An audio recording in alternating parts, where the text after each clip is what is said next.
యేసుక్రీస్తు కథ ఆయన పునరుద్ధానంతో ముగిసిపోలేదు. నిజానికి అసలు కథ అప్పుడే మొదలైంది ఆయన 12 మంది శిష్యులతో. మరి ఆయన తర్వాత వాళ్లకేమైంది? ఒక ఉద్యమం కోసం తమ ప్రాణాలనే పణంగా పెట్టిన ఆ సాధారణ మనుషుల ప్రయాణం, వాళ్ల త్యాగం, ఇంకా వాళ్లు మిగిల్చిన ఆ చెరగని వారసత్వం గురించి ఈరోజు మనం తెలుసుకోబోతున్నాం.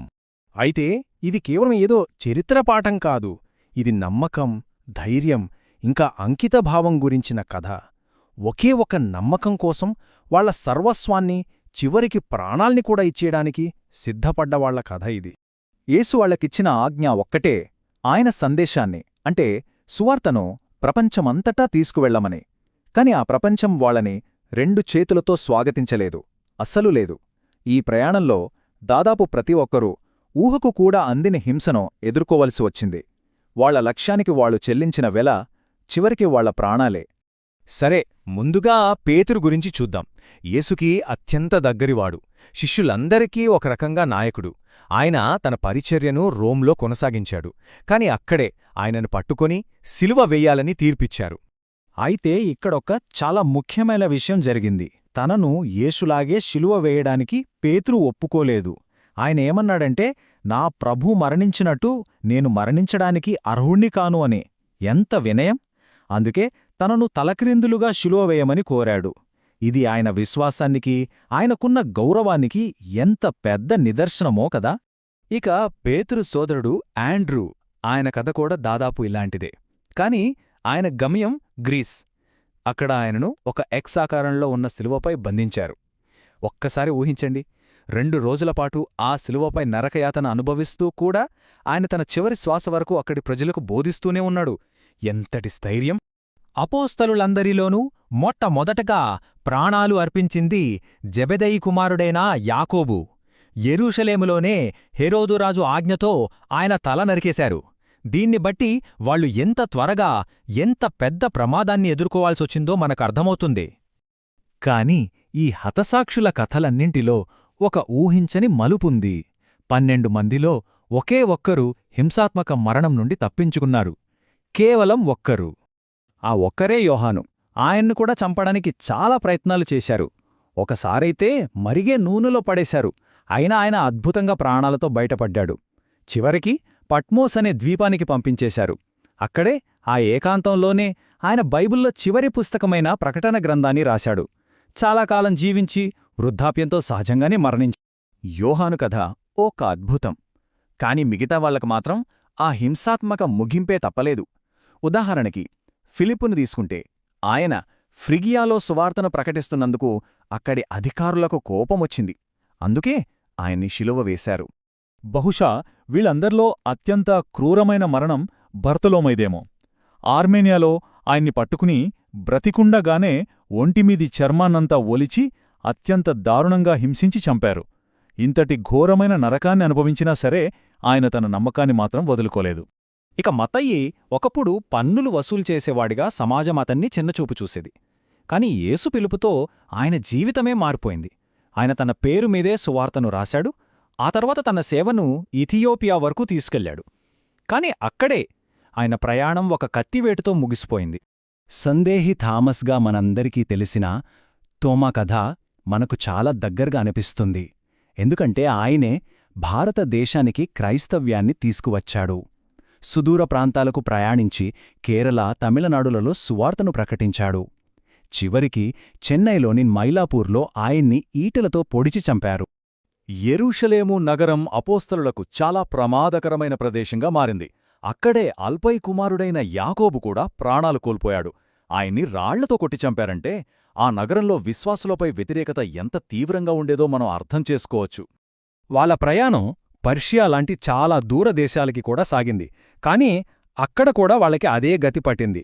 తద్దేయు అంటే యూదా అని కూడా పిలుస్తారు. ఆయన్ని పర్షియాలో కర్రలతో దారుణంగా కొట్టి చంపారు. ఆయనతో పాటే పర్షియాలో సేవ చేసిన ఇంకో వ్యక్తి సీమోను ది జీలోట్. ఆయన కూడా అక్కడే హతసాక్షి అయ్యాడు.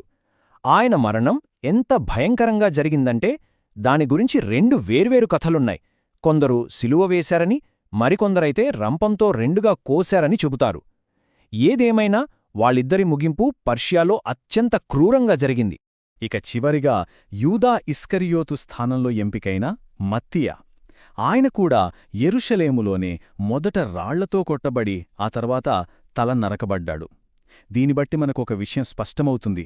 వాళ్ళు మొదటి శిష్యులైనా తర్వాత చేరినవారైనా ఆ మార్గాన్ని ఎంచుకున్న వాళ్ళందరి గమ్యం దాదాపు ఒక్కటే అయింది.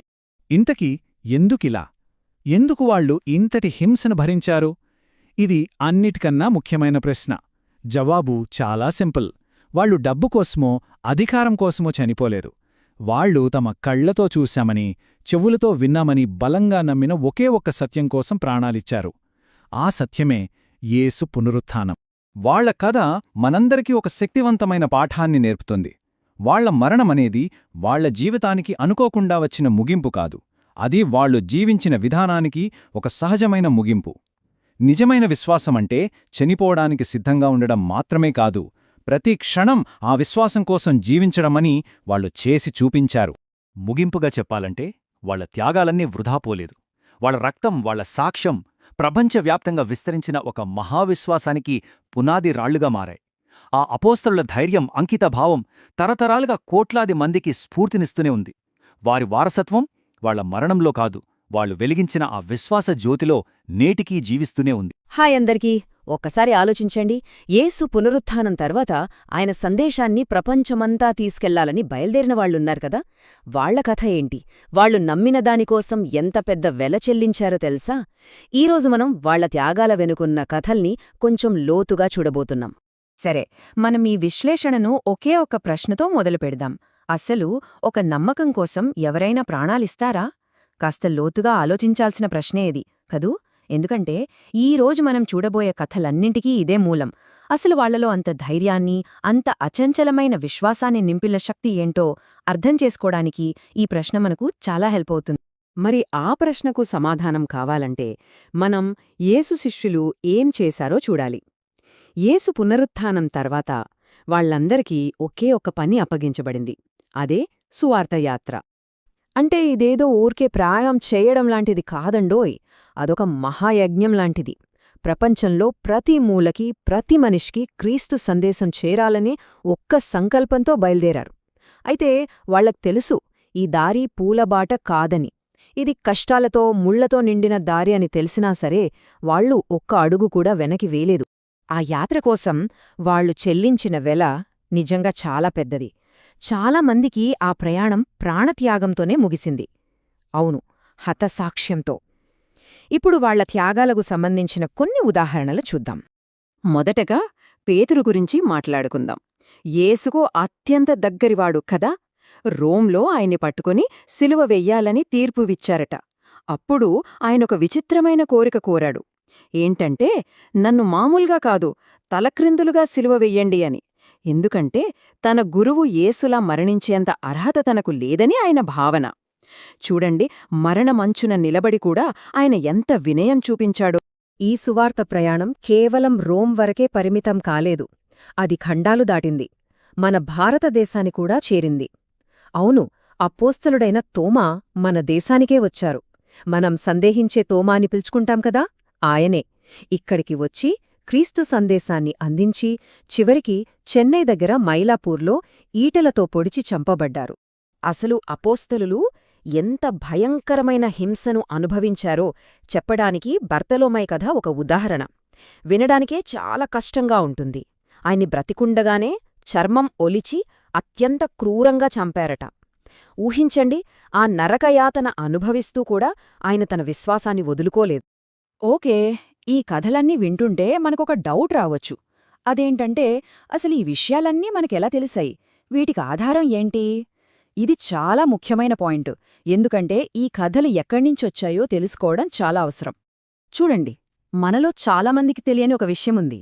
అదేంటంటే, ఈ అపోస్తులుల మరణాలకు సంబంధించిన చాలా కథలు మనకు బైబిల్ నుండి కాదు, సంఘ సంప్రదాయం అనే దాని నుండి వచ్చాయి. అంటే ఏంటి?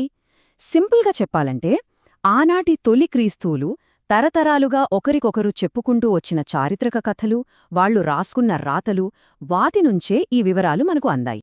ఇప్పుడు ఈ టేబుల్ చూస్తే మనకు ఇంకా క్లియర్గా అర్థమవుతుంది. ఇక్కడ చూడండి, యాకోబు మరణం గురించి బైబిల్లో అపోస్తలుల కార్యములు అనే పుస్తకంలో స్పష్టంగా రాసుంది.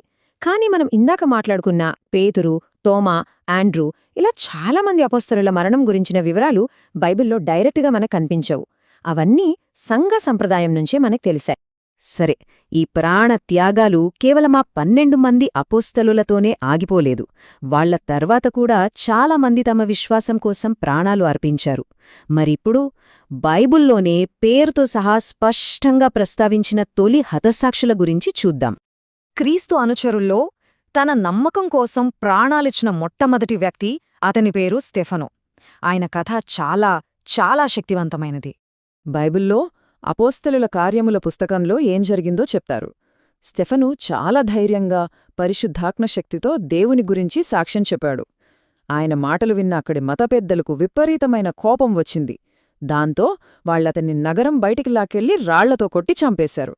కాని ఆ రాళ్ల దెబ్బలు తింటూ చనిపోతూ స్టెఫను పలికిన చివరి మాటలివే: ప్రభూ, ఈ పాపాన్ని వాళ్లమీద మోపకు. అంటే చూడండి, తనను చంపుతున్న వాళ్లను కూడా క్షమించమని దేవుణ్ణి వేడుకుంటున్నాడు. అచ్చం యేసు శిలువ మీద పలికిన మాటల్లాగే కదా. సరే, ఇంతమంది త్యాగాలు చేశారు, ఇంతమంది ప్రాణాలిచ్చారు. మరి వీటన్నిటినీ ఫలితమేంటి? ఇవన్నీ వృధా అయ్యాయా? అస్సలు కాదు. నిజం చెప్పాలంటే ఈ త్యాగాలే క్రైస్తవ సంఘానికి ఒక బలమైన పునాది వేశాయి. వాళ్లు వదిలివెళ్లిన ఆ వారసత్వం గురించి మనమొక్క క్షణం ఆలోచిద్దాం. ఇక్కడ మనం గమనించాల్సిన ముఖ్యమైన విషయం ఒకటుంది. వాళ్లు దేనికోసం చనిపోయారు? వాళ్లు డబ్బు కోరుకోలేదు. వాళ్లకి ఎలాంటి రాజకీయ అధికారం మీద ఆశ లేదు. మరి ఎందుకు ప్రాణాలిచ్చారు? కేవలం ఒకే ఒక్క సత్యం కోసం. వాళ్లు నమ్మిన దానికోసం. దానికోసం ఎలాంటి మూల్యం చెల్లించడానికైనా వాళ్లు సిద్ధపడ్డారు. అందుకే వాళ్ల కథలు కేవలం చరిత్రలో జరిగిన సంఘటనలు మాత్రమే కాదు, ఒక నమ్మకం మనిషికి ఎంతటి బలాన్నిస్తుందో చెప్పడానికి ఇవి సజీవ సాక్ష్యాలు. వాళ్లు మిగిల్చిన వారసత్వం అచంచలమైన విశ్వాసానికి, అసలైన త్యాగానికి ఒక ప్రతీక. చివరగా ఈ వాక్యం వాళ్ల త్యాగాన్ని మనకు గుర్తుచేస్తోంది. నీతి నిమిత్తం హింసింపబడువారు ధన్యులు, పరలోకరాజ్యము వారిది. వాళ్ల కథలు నమ్మకంలో ఉన్న శక్తి గురించి మనకు ఎప్పటికీ గుర్తుచేస్తూనే ఉంటాయి.